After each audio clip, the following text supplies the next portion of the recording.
지난주까지 우리는 성경 통독 가운데 마태복음을 읽어 내려갈 수 있는 그런 시간을 가졌습니다.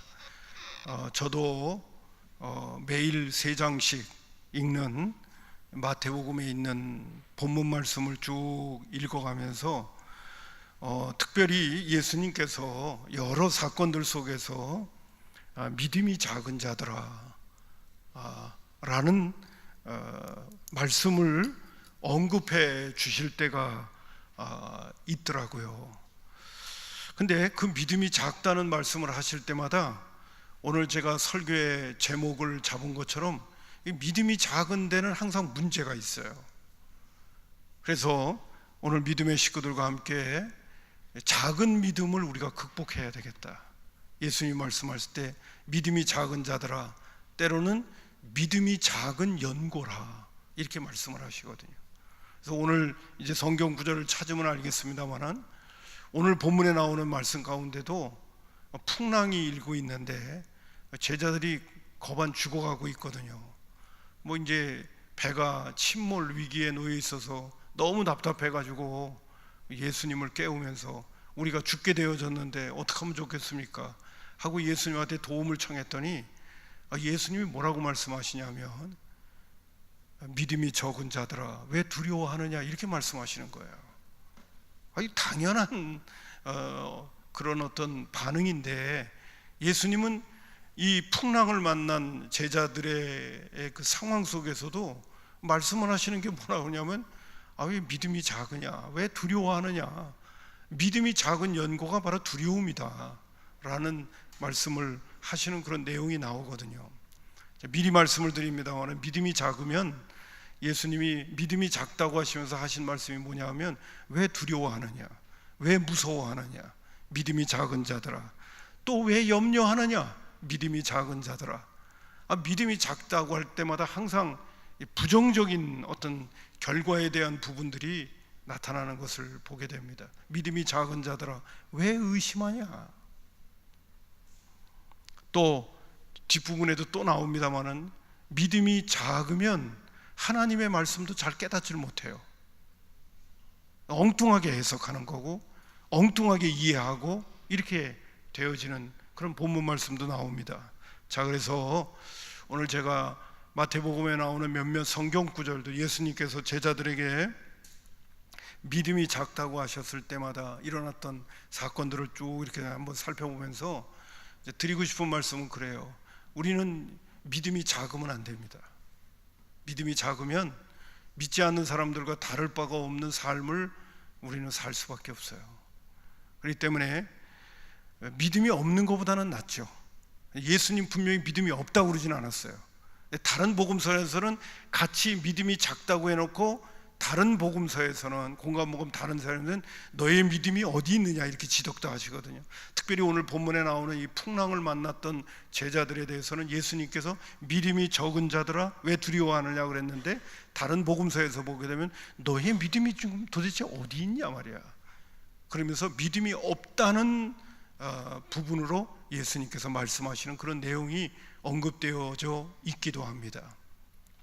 자, 믿음이 없는 것보다는 낫지만은 오늘 믿음이 적으면 우리의 믿음 생활뿐만 아니라 우리의 삶 속에 문제가 생긴다는 사실을 제가 여러분에게 말씀을 드리려고 하는 겁니다. 자, 첫 번째 오늘 본문에 나오는 말씀 가운데도요, 예수님의 제자들 가운데 여러 제자들이 갈릴리 바다에서 어부 생활을 한 사람들입니다. 갈릴리 바다를 너무 잘 알고 있는 사람들이에요. 갈릴리 바다에서 풍랑이 일게 되면 대처할 수 있는 능력도 그들은 얼마든지 있는 사람들이거든요. 또 우리 여러분 갈릴리 바다 가보면 알겠습니다만은 갈릴리를 바다라고 표현을 하고 있지만은 큰 저수지예요, 저수지. 그렇기 때문에 조금만 신경을 쓰면 그 풍랑이라든지 이런 것들을 대처할 수 있는 능력이 제가 봤을 때는 충분히 이루어질 수 있다고 여기는 거예요. 근데 오늘 본문 말씀 가운데는 그 풍랑이 너무 갑자기 일어난 그러한 돌풍과 더불어 주어진 풍랑이기 때문에 제자들도 손쓸 틈이 없는 거예요. 이게 지금 그래서 오늘 말씀 가운데도 이렇게 본문하겠습니다만은 25절에 보면 우리가 죽게 됐다고까지 얘기합니다. 근데 예수님은 너무너무 피곤하셔가지고 고물에서 주무시고 계시는 거예요. 이런 풍랑을 만나서 배가 뒤집어질 그 지경이 됐는데도 예수님은 그 잠에서 깨어나질 못하는 거예요. 결국 제자들은 나름대로 수단과 방법을 다 동원해 봤다가 이제는 더 이상 안 된다고 생각해서 마지막 최후의 방법으로 예수님에게 도움을 청하는 그런 수순을 밟는 것을 보게 됩니다. 근데 예수님은 믿음이 적은 자들아 왜 두려워했냐고 말씀을 하시는 거예요. 여러분, 믿음이 오늘 예수님의 말씀 그대로라고 한다면 믿음이 적으면 풍랑 앞에서 우리는 다 두려워할 수밖에 없는 반응을 보인다는 것입니다. 그럼 거꾸로 뒤집으면 믿음이 크면 우리 인생의 풍랑이 우리 가운데 몰려오더라도 우리는 두려워하지 않는다는 거죠. 자, 이 말씀 속에서도 우리가 찾아볼 수 있는 중요한 핵심 부분이 하나가 뭐냐면, 여러분, 우리의 인생이라고 하는 거는, 우리의 소망은 풍랑이 일지 않았으면 좋겠는데, 우리의 인생이라고 하는, 이 세상이라고 하는 거는 늘 풍랑을 맞이하게끔 되어져 있는 인생을 저와 여러분은 사는 거예요. 성경에 나오는 많은 말씀 가운데도 보게 되면 오늘 예수 믿는 그리스도인이건 안 믿는 사람이건 모두가 다 광야 같은 인생을 사는 거예요. 광야는 힘든 데예요. 광야는 살기가 어려운 곳입니다. 이 세상은 연약한 육신을 갖고 있는 저와 여러분이 살기가 만만치 않은 곳이에요. 또 한편으로 볼 때 이 세상을 산다는 건 힘들고 어려운 거예요. 그걸 당연하다고 생각을 해야 됩니다. 왜 이렇게 힘들고 어려워? 이게 아닙니다. 이 세상은 힘들고 어려울 수밖에 없는 것이 세상이에요.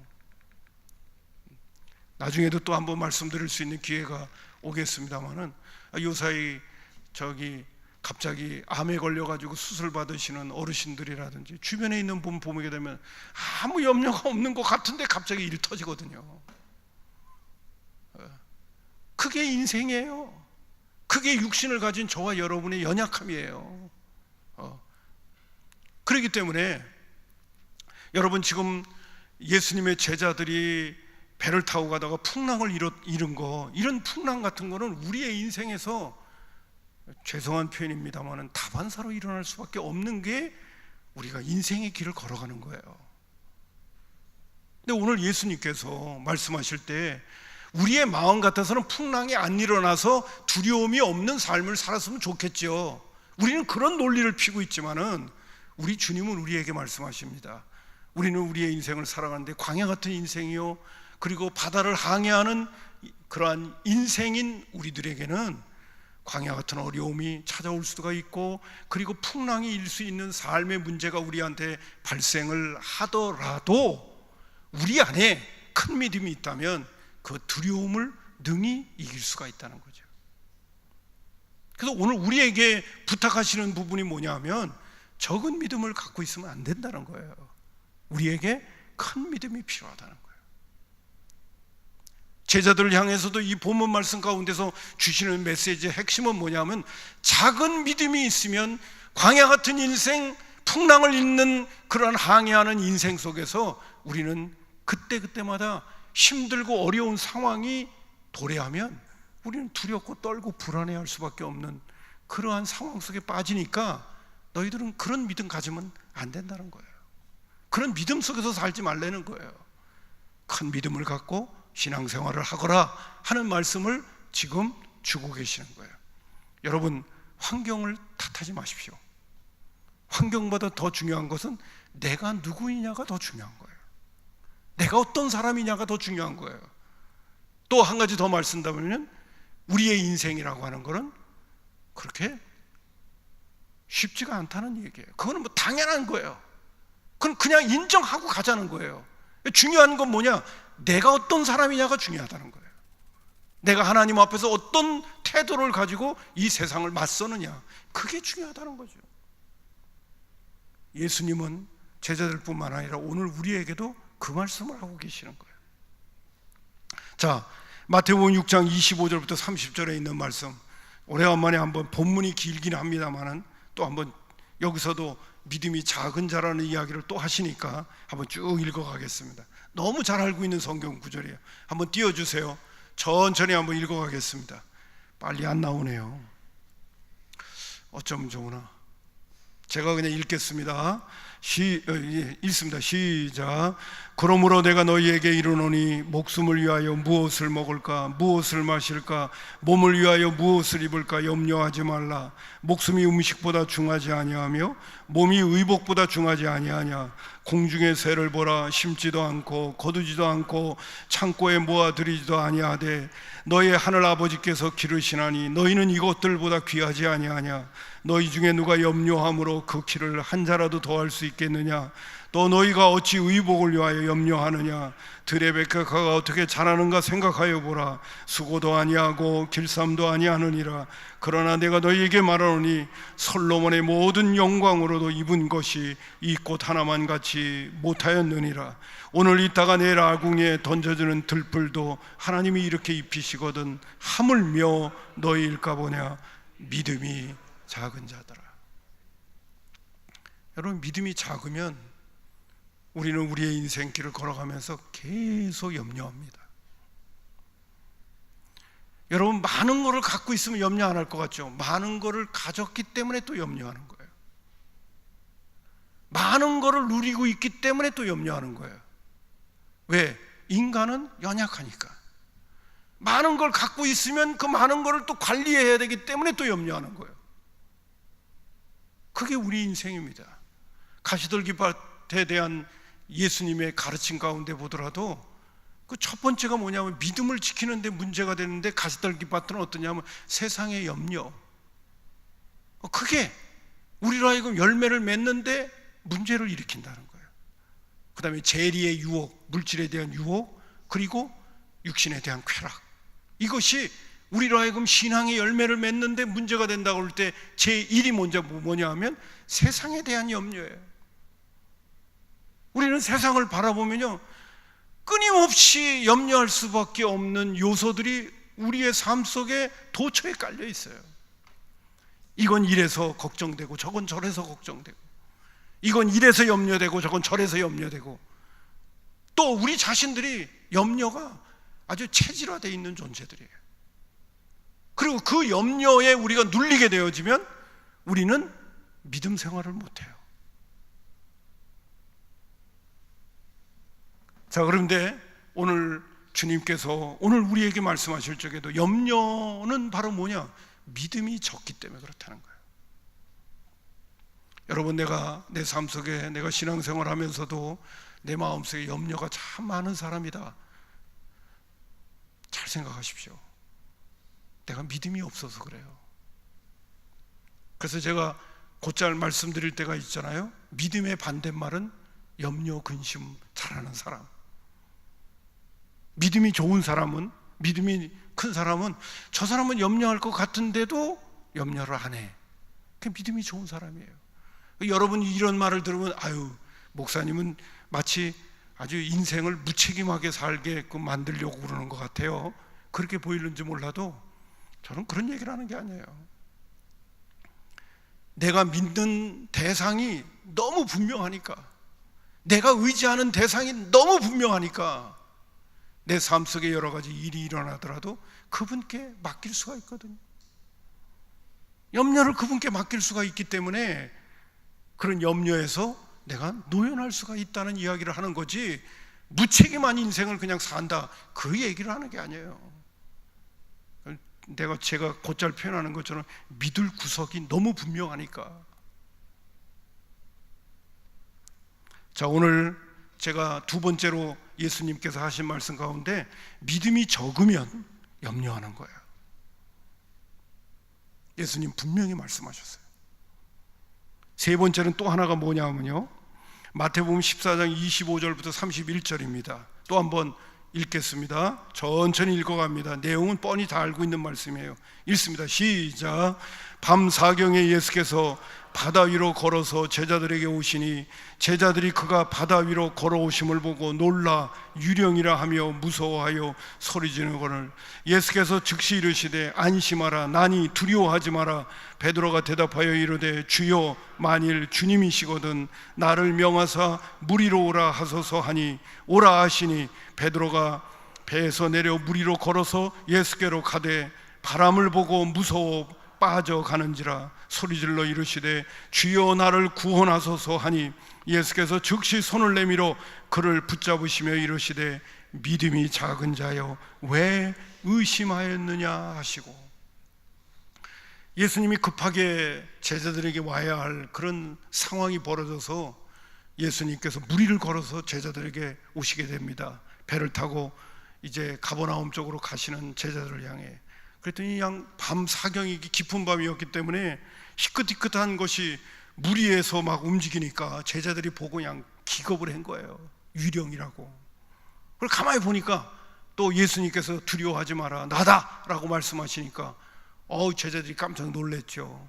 그래서 그 중에서 베드로가 아주 즉흥적인 성격을 갖고 있고 급한 성격을 갖고 있는데 예수님도 걸으시는데 나도 좀 걸을 수 없을까요? 그러면서 예수님한테 얘기를 하는 거예요. 발상도 희한하죠. 사람이 어떻게 물 위에 걷습니까? 예수님 걷는 거 보니까 신기하거든요. 자기도 걷고 싶은 거야. 그랬더니 또 예수님은 또 한술 더 뜨신 거예요. 그럼 오래는 거야. 너는 안 된다 그래주면 되는데 너도 오래는 거야. 그러니까 또 이 베드로가 또 그냥 믿음이 그냥 하늘로 솟았어요. 그냥 예수님 말씀하시는 걸 그대로 믿고 그냥 물 위로 뛰어드는 거야. 그랬더니 웬걸요? 빠져드는 것이 아니라 갑자기 물 위가 시멘트 바닥이 돼버리는 거야. 그래가지고 베드로가 예수님이 계신 곳으로 쪼벅쪼벅 걸어갑니다. 갈 때는 자기도 징기고 제정신이 아니었을 것 같아요. 신기하게 짝이 없죠. 근데 자꾸만 그 아래를 내려다보니까 여기는 바다네. 이게 시멘트 바닥이 아니라 물이 넘실넘실 거리고 그러는 거예요. 순간 내가 이거 지금 어떻게 된 거야 하고 현실이고 지금까지 살아왔던 경험을 생각을 하니까 내가 여기 이 물 위에 걸으면 안 되는 사람이거든. 예수님의 말씀은 물 위로 걸어오라고 그랬을 때 그 말씀만 의지했을 때는 물 위를 걸었는데 나는 물 위를 걷는 사람이 아니거든. 그 생각을 하는 순간 물속으로 빠져들기 시작하는 거죠. 그러니까 이제 죽게 됐잖아요. 예수님 앞에 소리치며 주님 나를 좀 구원해 달라고. 그랬더니 예수님이 뭐라고 그러셨는지 아시죠? 믿음이 적은 자야 왜 의심했냐.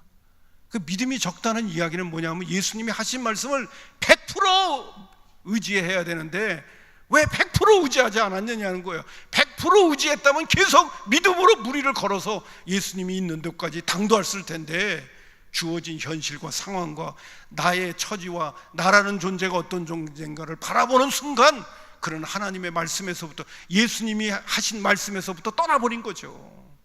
여러분, 믿음이 적다는 얘기는 그거예요. 주님의 말씀에서부터 멀어져 있는 나의 생각, 나의 모습을 이야기하는 거예요. 그럴 때 예수님께서 말씀하십니다. 믿음이 적은 자여 왜 하나님의 말씀에 대해서 내 말에 대해서 의심했느냐. 의심하지 않았으면 계속 물 위를 믿음으로 걸을 수 있었을 텐데. 아멘입니다. 여러분, 믿음이 적으면 염려하고 근심하고 두려워하고 불안해하고 그리고 하나님의 말씀에 대해서도 우리는 의심하는 사람이 된다 하는 말씀을 지금 예수님께서 하고 계셔요. 두 가지만 더 간단하게만 언급을 하겠습니다. 마태복음 16장 8절에 보게 되면 예수님께서 이런 말씀을 하십니다. 사실 물고기 5마리하고 보리떡 2마리, 오병 2어죠. 근데 요 마태복음 16장에서는 7병 2어 7마리의 물고기하고 2마리 아니야 7 떡덩어리하고 헷갈리네요. 7병 7개의 떡, 그 다음에 7병 2어 2마리의 물고기죠. 7병 2어를 가지고 이제 사람들을 먹였어요. 그리고 나서 이제 예수님의 가르침이 있다가 제자들에게 뭐라고 그러냐면 바리새인들과 사두개인들의 누룩을 조심해라, 서기관들의 누룩을 조심해라 라는 교훈을 딱 줬더니만 제자들이 뭐라고 그러냐면, 예수님께서 많은 사람들을 물고기 2마리하고 보리떡 5덩어리, 7덩어리로 먹이셨는데 그거 남은 것들 우리 안 가져왔네. 이거 참 걱정이네. 그러니까 예수님께서 그때 하신 말씀이에요. 마태복음 16장 8절에 예수께서 하시고 이르시되 믿음이 작은 자들아 어찌 떡이 없으므로 서로 의논하느냐. 이 말씀의 문맥을 제가 다 이 얘기는 좀 조금 드리려고 애를 썼는데 예수님의 가르침에 대해서 엉뚱한 답을 하는 거예요. 왜 그러냐? 믿음이 적으면 그렇다는 거예요. 믿음이 적으면 하나님의 말씀을 이해하는데도 어려움이 있는 거예요. 왜 그러냐면 믿음이 적은 것만큼 세상적인 논리가 나에겐 더 발달되어져 있어요. 성경적인 논리보다는 세상적인 논리가 더 발달되어져 있어서 하나님의 말씀을 하나님의 말씀으로 풀어야 되는데 하나님의 말씀을 세상적인 논리로 푸니까 엉뚱한 데로 가버리는 거예요. 제자들을 향해서도 그럴 때 주님의 말씀을 제대로 이해하고 소화시키고 받아들이지 못할 때를 가리켜서 뭐라고 그러냐면 믿음이 작다고 얘기하는 거예요. 뿐만 아니라 예수님께서 변화선상에서 변화되어져서 베드로, 야고보, 요한과 함께 주님과 하나님과 교통하고 있는 그 자리에서 제자들 밑에 있는데 귀신 들렸던 아들이 제자들에게 그 아들을 데리고 와서 고쳐달라고 하는데 제자들이 못 고쳐줘요. 예수님께서 산 아래 내려온 다음에 그 아버지가 찾아와서 당신의 제자들이 귀신 들린 내 아들을 쫓아내지 못하고 있습니다 라고 할 때 예수님께서 믿음이 없고 패역한 세대라고 하면서 그 귀신 들린 아들을 고쳐주신 다음에 제자들이 그 모습을 보는데 예전에는 우리가 또 귀신을 쫓아낼 수도 있었는데 왜 지금은 안 됐지? 라고 궁금해하는 거예요. 그럴 때 예수님께서 뭐라고 말씀하시냐면 마태복음 17장 18절부터 20절인데요 이에 예수께서 꾸짖으시니 귀신이 나가고 아이가 그때로부터 나으니라. 이때 제자들이 종용이 예수께 나와 이르되 우리는 어찌하여 쫓아내지 못하였나이까. 그랬더니 예수님이 그때 말씀하십니다. 이르시되 너의 믿음이 작기 때문이었다.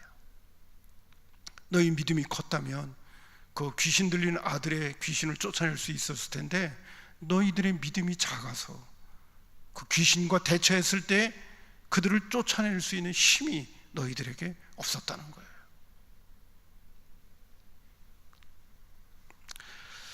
자, 믿음이 적으면 신앙생활하는 데 있어서 손해볼 일이 한두 가지가 아니에요. 이왕 이 땅에서 예수 믿고 신앙생활을 할 바에야 적은 믿음에서 신앙생활하면 안 되잖아요.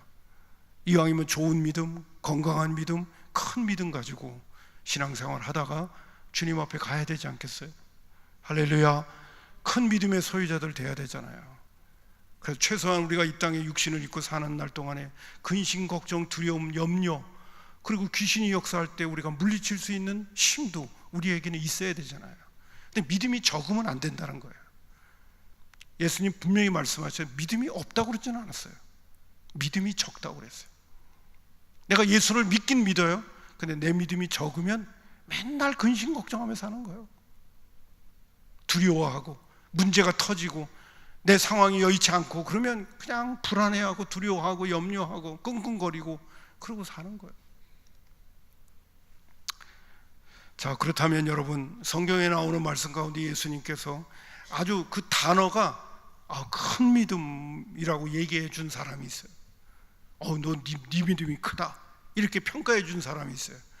그가 누구냐 하면 마태복음 그 15장에 나오는 시돈 땅에 예수님이 갔는데 가나안 여인을 향해서 예수님께서 그 여인을 향해서는 믿음이 크다고 얘기를 아주 분명히 해주셨습니다.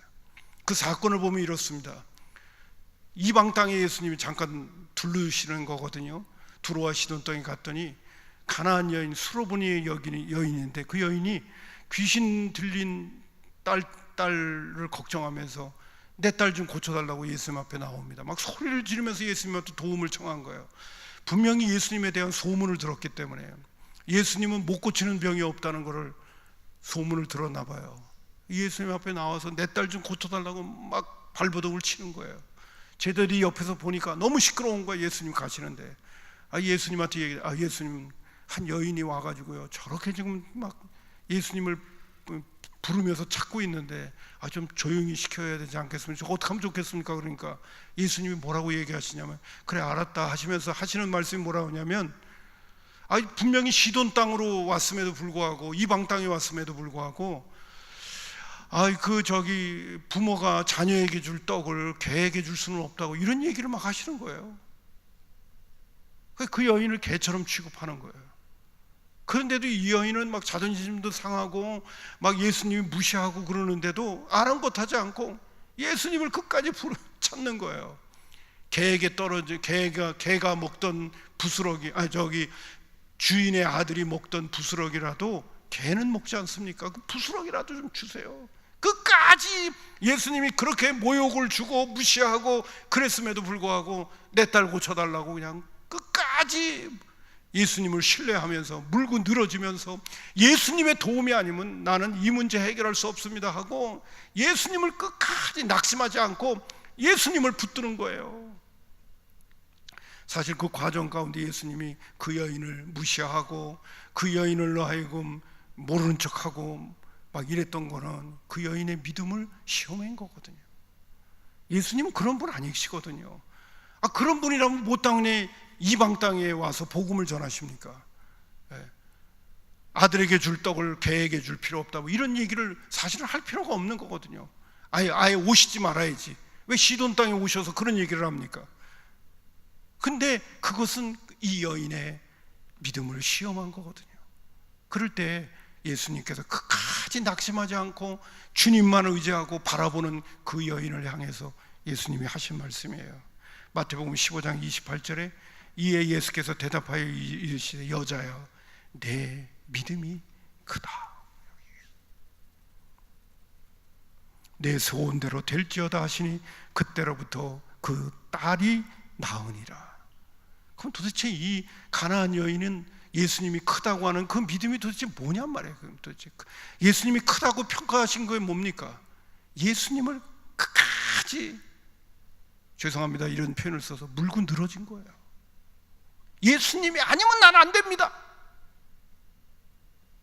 난 예수님밖에 없습니다. 예수님이 나의 시작이고 끝입니다.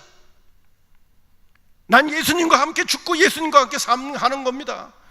나의 모든 의지의 대상은 오직 예수님밖에 없습니다 라는 일편단심으로 주님만 바라볼 때 주님은 그 여인을 향해서 어우 네 믿음 크네. 여러분 오늘도요 주님이 우리로 하여금 왜 광야 같은 이 세상을 살게 하시는지 아십니까? 하나님만 의지하라고 살게 하시는 거예요. 이 세상에 내가 하나님보다 더 의지할 것들이 많이 있다고 생각하는 사람은요 절대로 믿음이 크질 않아요. 여러분 오늘도 우리가 우리의 인생을 살아오면서 정말 답답하고 힘들고 어려울 때 주님 아니면 안 되는데요, 그럴 때가 믿음이 제일 좋았던 때예요. 근데 먹고 살기에 넉넉하고 이것저것 주님 찾기가 쉽지 않고 이 정도면 되겠지, 그런 마음이 내 안에 쑥 들어오는 순간 그때 믿음은 이제 그 믿음이 다운된 거예요. 믿음이 큰 거는요 주님밖에 없습니다, 난 주님 아니면 안 됩니다, 이럴 때 그게 큰 믿음이에요. 그게 진짜 좋은 믿음이에요. 이 세상에 의지할 것들이 많은 그러한 눈이 열려져 있는 분들은 절대로 주님을 의지하지 않아요. 그거는 다 마귀가 나로 하여금 믿음의 사람 만들지 못하려고 준 장애물들이에요. 진짜 믿음이 좋은 사람은 아무리 세상에 의지할 것들이 많더라도 이거는 신기루와 같은 거야. 물질이라고 하는 것도 내가 당장 내 통장에 돈이 아무리 많더라도 그거는 있다가 없어지는 것들이에요. 그렇게 생각을 하고 온전히 나의 반석이요 나의 힘이시요 나의 의지의 대상은 하나님밖에 없다는 것을 정말 인생을 통하여 깨닫고 터득한 그러한 사람이라면 아무리 내가 많은 걸 갖고 있더라도 주님 의지하면서 사는 거예요. 그런 믿음을 갖고 있는 사람을 향하여 우리는 큰 믿음이라고 얘기하는 거예요.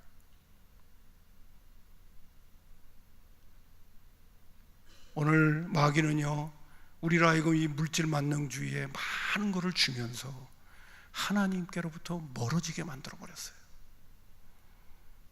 기도하지 않는 것부터 시작을 해서 하나님께로부터 우리를 멀어지게 만들었어요. 세상에 있는 것들이 없으면 난 죽었다고 생각하면서 살고 있는 사람들이 예수를 믿노라 하면서도 그런 사람들이 너무 많아요. 제가 나중에도 한번 말씀드릴 기회가 있기는 하는데, 예레미야 선지자가 남유다가 멸망할 즈음에 참 아이러니컬해요. 성전 그대로 다 있죠. 하나님 앞에 예배드리러 다 나오죠. 근데 하나님은 그들로 하여금 얘기하는 거예요. 어쩌면 너희들은 그렇게 우상을 섬기냐. 왜 그때의 그 현상은요 아주 가시적으로 보여지죠. 바알과 아세라라고 하는 우상단지를 섬기는 것이 아주 그들에겐 근본이 아주 밖으로 드러나는 모습들이 없지 않아 있었어요. 근데 이 시대는 우상이라는 게 밖으로 드러나질 않습니다. 내가 예배드리러 하나님 앞에 나와 있지만은 내 마음은 만몬에 빠져 있을 수도 있어요. 성경은 바울 사도가 분명히 얘기했거든요. 탐심은 우상숭배다. 탐심이라는 게 뭔지 아세요? 내 마음이 다 빼앗겨 있는 거. 또 내가 의지하는 대상이 절대적으로 하나님이 돼야 되는데, 하나님도 의지의 대상이지만 이것도 또 의지의 대상이 되어지는, 내 마음이 뭔가의 의지의 대상이 되어져 있는 것들, 그런 것들이 내 마음에 자리 잡고 있다면 겉으로는 그 누구도 몰라. 근데 주님은 알고 계시거든요. 그 마음가짐 자체가 바로 하나님도 섬기고 우상도 섬기는 거예요. 그래서 예수님 당시만 하더라도 예수님은요 뭐라고 말씀하냐면 제일 기본적으로 말씀하신 거예요. 하나님과 재물을 겸하여 섬길 수 없느니라. 뭐 다른 것들은 그렇게 얘기를 하시지 않는데 꼭 우상에 대한 얘기를 하고 섬김에 대한 얘기를 할 때마다 주시는 말씀이 뭐냐면 하나님과 재물을 겸하여 섬길 수 없느니라. 그 말씀을 누누이 강조하시거든요. 한 군데가 아니에요. 비유로 말씀하시는 가운데도요 물질에 대한 얘기를 굉장히 많이 하십니다. 근데 왜 그런지 아세요? 오늘도 우리가 예수를 믿노라 하면서도 살아가는 삶에 보면 우리는 물질이 우상이 되어져 있을 때가 많거든요. 내 마음에 가슴에다가 손을 딱 얹어놓고 나는 정말 하나님을 절대적으로 의지하나? 하는 부분을 진지하게 한번 질문을 던져봐야 되는 거예요. 제가 오늘 말씀을 드리다가 이런 부분까지도 말씀을 드렸습니다. 여러분, 가나안 여인은 우리 주님께서 큰 믿음이라고 얘기하셨을 때는 그 여인은 절대적으로 주님만 의지한 거예요. 주님 아니면 안 된다고 생각한 거예요. 그 모욕과 그 무시를 당했음에도 불구하고 나는 예수님이 아니면 안 됩니다. 그럴 때 예수님은 그 여인을 향하여 평가를 내려주셨어요. 아무개야, 믿음이 크구나. 너는 내가 아니면 안 된다고 생각하니 네 소원대로 되거라. 여러분, 저와 여러분도 이 땅 위에서 육신을 입고 살아가는 과정 가운데 주님 아니면 안 됩니다 라고 고백하고 계십니까? 주님 아니면 안 됩니다. 자, 이제 말씀을 맺으려고 합니다. 여러분, 오늘 우리는 작은 믿음의 소유자가 되면 이 세상에 있는 우수사리의 삶의 문제 앞에서 우리는 끊임없이 근심하고 걱정하고 두려워하고 불안하고 염려하고 그리고 하나님의 말씀을 의심하면서 두 마음을 품으면서 살아갈 수밖에 없는 존재가 된다는 것입니다. 우리는 작은 믿음을 극복해야 될 줄로 믿습니다. 이 작은 믿음을 극복하는 가운데 첫 번째는 늘 말씀드렸기 때문에 더 오늘 여러분 일부 시간에는 말씀드리지 않으려 합니다. 그럼 어떻게 해야 되느냐? 주님, 나에게 큰 믿음 좀 주세요. 하나님 앞에 계속 기도하세요. 하나님, 난 큰 믿음의 사람으로 살고 싶습니다. 나는 작은 믿음은 탈피하고 싶습니다. 우리의 삶의 여러 가지 정황과 상황과 여건이 나에게 닥쳐오더라도 내 마음이 흔들림이 없는, 내가 주님만으로 충분히 흔들림이 없는 평안을 누릴 수 있는 그러한 믿음의 사람이 되게 해달라고 주님 앞에 기도했으면 참 좋겠습니다. 그리고 이 믿음을 갖기 위하여 성경은 우리에게 분명히 말해주고 있습니다. 믿음은 들음에서 나고 들음은 하나님의 말씀으로 말미암는다고 했으니까 말씀을 가까이 해야 믿음이 생기고 기도해야 주님을 가까이 하게 되어지고, 마지막으로 제가 찾아나왔던 성경 구절 가운데 다윗이 하나님 앞에 기도했던 내용 가운데 한 부분이 있습니다. 시편 3편 1절부터 6절까지 보게 되면 하나님 앞에 이런 기도를 올려드려요. 여호와여, 나의 대적이 어찌 그리 많은지요. 일어나 나를 치는 자가 많으니이다. 많은 사람이 나를 대적하여 말하기를 그는 하나님께 구원을 받지 못한다 하나이다. 하나님이여, 주는 나의 방패시오 나의 영광이시오 나의 머리를 드시는 자신이이다. 내가 나의 목소리로 여호와께 부르짖으니 그의 성산에서 응답하시는도다. 내가 누워 자고 깨었으니 여호와께서 나를 붙드심이로다. 천만인이 나를 애워싸 진칠다 하여도 나는 두려워하지 않습니다. 왜냐? 하나님은 나의 방패고 나의 영광이고 나의 머리를 드시는 분이라는 걸 진짜 믿으니까 천만인이 나를 둘러서 진을 치더라도 나는 하나님 백 때문에 두렵지 않다는 거예요. 성경에 나온 얘기가 아니라 믿음의 선배 가운데 다윗이 아들 때문에, 압살롬 때문에 고통을 당할 때 하나님 앞에 올려드린 기도입니다. 그땐 정말 절박한 상황이었어요. 그럼에도 불구하고 나는 하나님을 의지하면서 두렵지 않다고 고백했던 그 다윗의 믿음, 참 우리에게 귀한 믿음의 본을 보여주신 분입니다. 아무쪼록 저와 여러분 이 땅에서 삶을 살아가는 동안 예수 믿는 사람들의 특권이 무엇입니까? 주님 백 믿고 살기 때문에 염려, 근심, 걱정, 두려움, 그리고 불안 떨쳐버리고 살 수 있는 거 아닙니까? 그 은혜가 저와 여러분에게 꼭 있기를 주님의 이름으로 축복합니다. 기도하겠습니다. 고마우신 아버지 하나님, 예수님께서 제자들과 함께 동행하는 중에 하나님, 믿음이 적으면 많은 문제가 생기고 있다는 것을 말씀해 주셨습니다. 저희들 적은 믿음 가운데 있어서는 안 되겠습니다. 가나안 여인처럼 큰 믿음을 가지고 살아가야 되겠사오니 저희들에게 믿음의 믿음을 더하여 주옵소서. 예수님의 이름으로 축복하며 기도하옵나이다. 아멘.